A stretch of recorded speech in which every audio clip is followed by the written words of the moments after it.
I'm joined now by Labour peer Lord George Foulkes, Labour MP between 1979 and 2005, served as Minister of State for Scotland. Lord Foulkes, lovely to see you this morning. Thank you very much for joining me.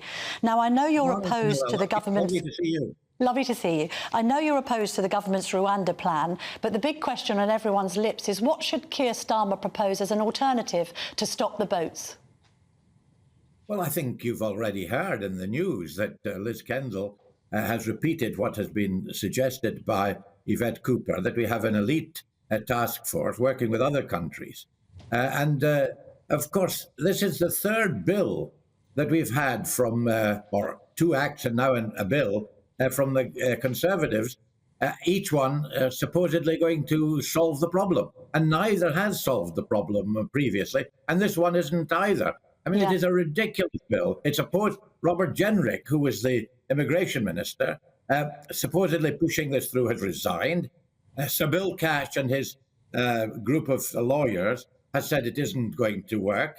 No one sensible and who understands this issue think it's going to work. Yes. I mean, but is that it from Labour, an elite task force? I mean, there are already people working from Britain with the French on this. We're talking about trying to smash an international criminal network of people who are operating across borders. How on earth is an elite task force going to be able to stop 45,000 people from coming here illegally last year? Well, we have to work across borders as well. But how is the Tory? The Tories are in power. They've been in power for 13 years.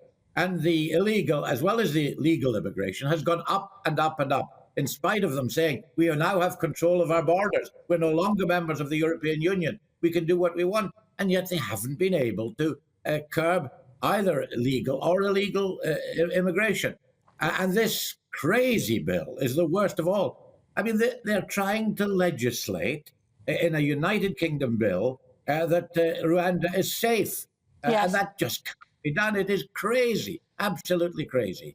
I mean, Rwanda itself and President Kagame will say that it is safe and that it's certainly a lot safer than it was. But you have concerns about Rwanda in 2023, do you?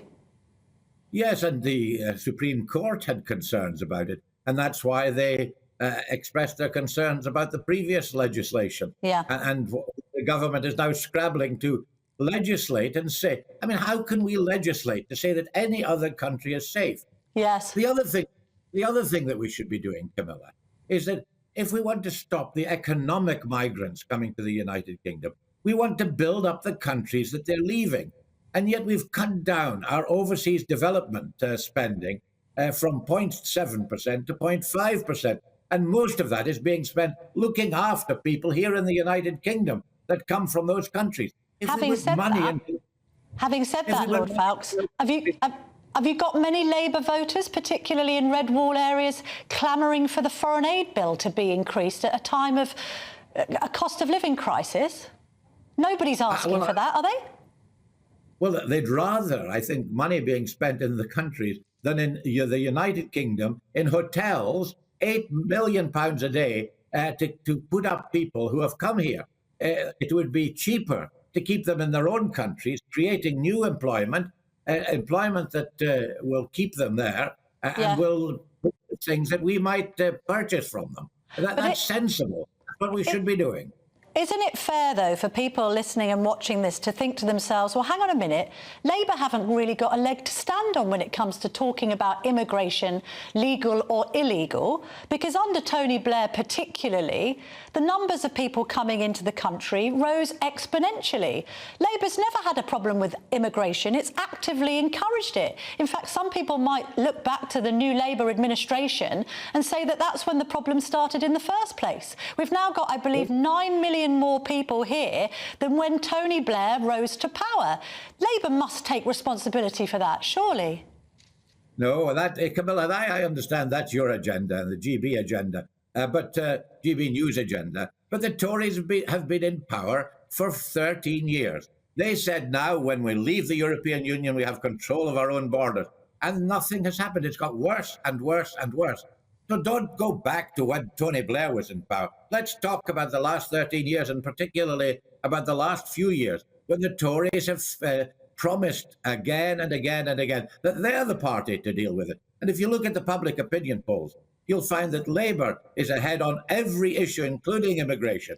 The British people realise that the Tories have been a total failure. I mean, look now, we've got a Prime Minister who was beaten by Liz Truss even in an election to be leader. And he is completely incompetent. The sooner we have a general election, the better. The sooner we have a... To be fair, Lord Foulkes, I'm not sure anybody in the Labour Party can talk about the appropriateness of leaders when Jeremy Corbyn was at the helm for 4 years. But I digress. When it comes, to this immigration issue, I'm not pushing an agenda. I'm not pushing an agenda, but I'm just saying it's difficult for people... pushing an agenda. We all know that you and Camilla and GB News are pushing an agenda. And what you need to do is look at the current situation. Look at what the Tories are up to. They've been in power for 13 years. And it's about time that you and other people realised that and started challenging what they're doing instead of going back to generations ago. Lord Foulkes, if I may, every government minister that comes on this show gets a very robust response from me on the failings of 13 years of Tory rule. We just had a newspaper review which was extremely critical of the government.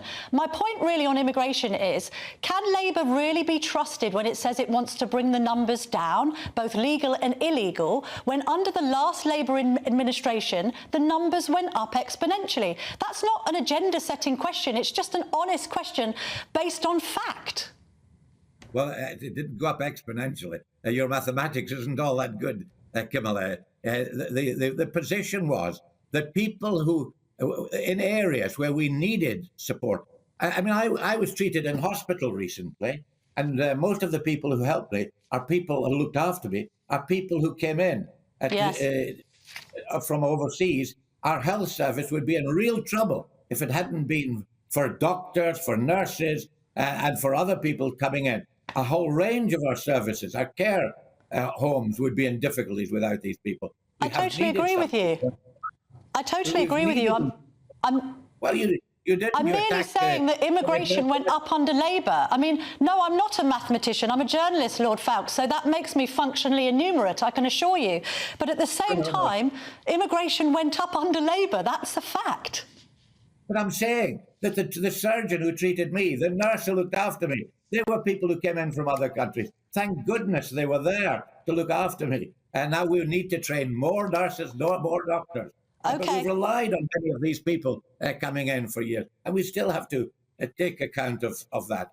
But all right, Lord Foulkes, thank you. Is the uncontrolled economic migration. And that can be helped by building up these other countries, the economy of these other countries. Lord Foulkes, thank you very much indeed. You've given us a robust view on Labour's position. Just for clarification with regard to whether it's an exponential rise or not, from 1997 to 2010, immigration quadrupled. I mean, again, I'm no, mathematician, but at the same time, that does seem like an exponential rise to me.